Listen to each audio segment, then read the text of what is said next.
And welcome everybody to this quick little update video here. Joe White on your internet radio and podcasting device as always. I want to talk a little bit here just for a few minutes about NASCAR. Um, I don't know what to think about this. And they were discussing this a little bit on the NASCAR XM Sirius satellite radio um, channel the other day. Martin Truex Jr. has won the Teenage Mutant Ninja Turtles 400 at Chicagoland Speedway. The unofficial are the official results according to NASCAR. Let me see if I can punch up their website here. The results for this race are kind of crazy. Martin Truex Jr. comes in first, Joey Logano second, Chase Elliott third, Ryan Blaney fourth, who's not even in the chase. Then you got Brad Keselowski rounding out the top five. So we think everything's good. We think everything's all right. And as it turns out, we have some penalties here. Martin Truex is going to move on to the second. This is courtesy of Yahoo here I'm reading. Martin Truex Jr. is going to move on to the second round of the chase, even though he's advancing with the help of an illegal car. Now, if you remember when I picked my final four, I picked Denny Hamlin, Brad Keselowski, Kevin Harvick, and I said the man to watch, the kind of like, the guy who isn't going to win it all, but the one to watch in this is Martin Truex Jr. He's been having a hell of a year. Truex's car failed post-race inspection after he took the checkered flag in Sunday's chase opening at Chicago. NASCAR announced earlier in the week that it would take the win away from the cars that had serious post-race laser inspection failures, but said Sunday the failure on Truex's team was not severe enough to endanger his win. The win is the most important thing because it means Truex is guaranteed to be in the second round of the Chase's 4-round elimination format. A race win in one of the Chase's 3 race rounds gives the driver an automatic spot in the following round. Any penalties would be announced Tuesday or Wednesday.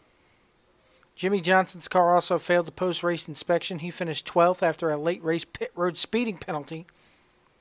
But since both finishers aren't encumbered, Truex will get to keep his spot in the final round or into the next round of the chase. And while we understand NASCAR not wanting to issue heavy penalty for what it deems to be a slight infraction, there's no small penalty it can give Truex unless it gets creative. A points penalty does absolutely nothing to Truex's chances of advancement to the next round. NASCAR could take away 2,000 points, but as long as Truex kept the win, he's in the next round of the chase.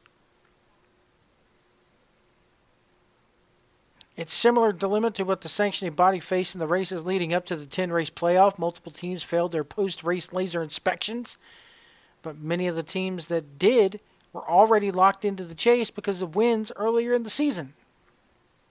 The only driver who suffered a true wrath of NASCAR laser inspection penalty was Ryan Newman, who was forced to attempt to make up 22-point gaps in the final race before the chase to make the playoffs thanks to a 15-point penalty, and he failed to make it.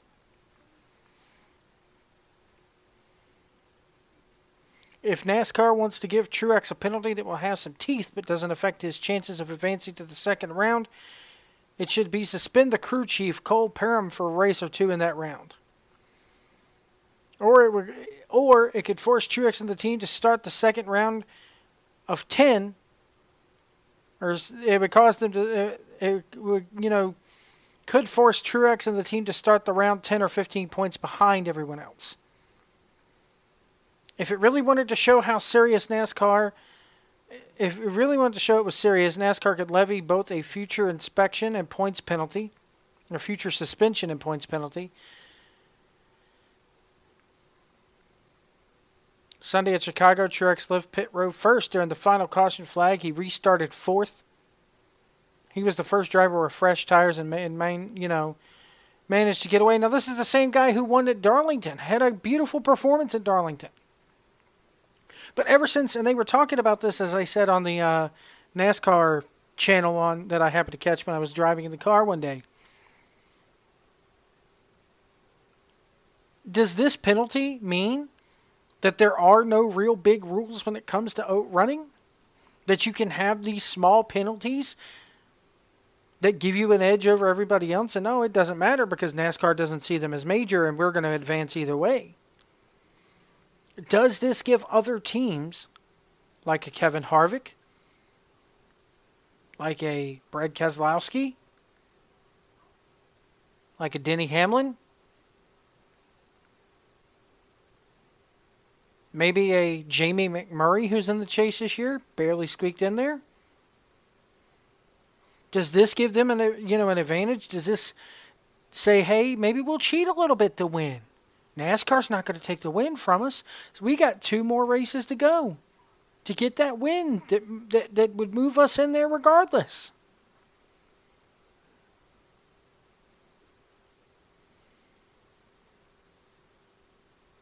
You know, one of the beauties of stock car racing, you know, they say, you know, in the old movie Days of Thunder, there's nothing stock about a stock car. Well, that may be true. But the thing is, the cars should be set up equally, and you let the drivers duke it out. That's what you could play around with it a little bit, but that's the whole core of a stock car race, is that, you know, the cars are not set up all that differently. There's certain rules for those who don't know. There's certain templates that you have to follow. Your car can't be a certain height, or your car can't be but so low to the ground. Your spoiler can't be but so high and angled but so much. There's all kinds of rules when it comes to NASCAR and the way you could set that car up.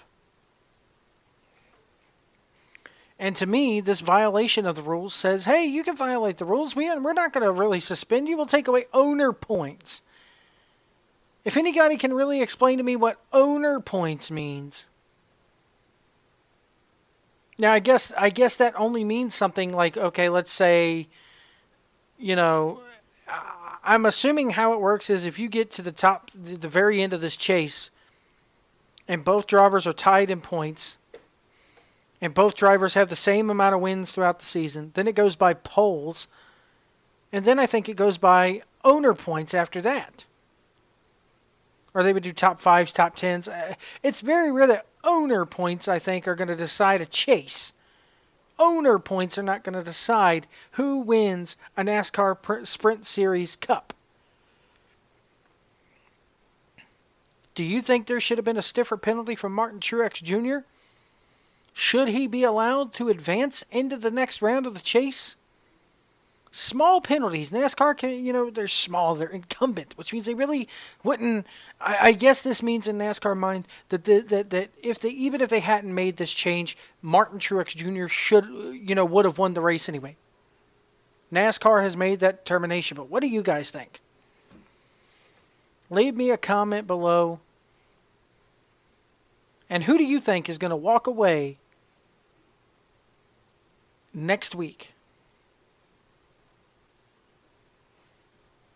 with that win? Do you think they'll cheat to win?